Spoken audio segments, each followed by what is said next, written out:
Γεια σας! Σήμερα θα σας δείξω πώς να φτιάχνετε αυτό εδώ το background με λίγα απλά βηματάκια. Είναι πολύ εύκολο και θα το δείτε και εσείς στη συνέχεια. Πρώτα απ' όλα πάμε στο Photoscape, στον επεξεργαστή. Πατάμε μενού, δημιουργία φωτογραφίας και διαλέγουμε διαστάσεις και άσπρο χρώμα. Okay. Τώρα πατάμε φίλτρο, γραμμική διαβάθμιση, δεξιά και το εύρος να είναι κάπου στο 28 με 30 και ένα χρώμα. Okay. Πάλι την ίδια διαδικασία, μόνο που αυτή τη φορά από τα αριστερά και το εύρος κάπου στο 128. 121 και διαλέγουμε ένα άλλο χρώμα, σαν και αυτό, ας πούμε. 117. Οκ. Πάμε πάλι το ίδιο πράγμα με ένα άλλο χρώμα και το εύρος κάπου στο 84 με 85. Οκ.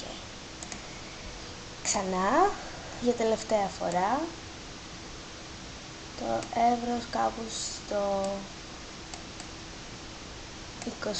28 πάει με 27 και ένα άλλο χρώμα.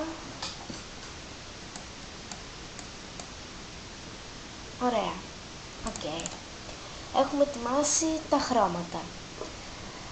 Ξαναπατάμε πάλι φίλτρο, αλλά αυτή τη φορά υφή και το line vertical για 3 φορές.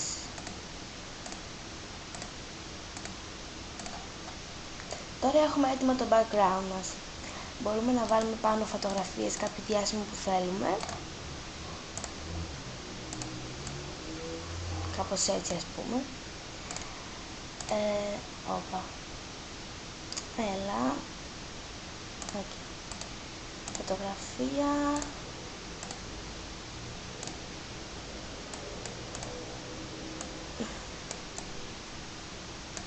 Και να βάλουμε, και μπορούμε επίσης να βάλουμε και ένα τέξτο. Θα σας έχω δείξει ένα άλλο βιντεάκι πώς κατεβάζουμε.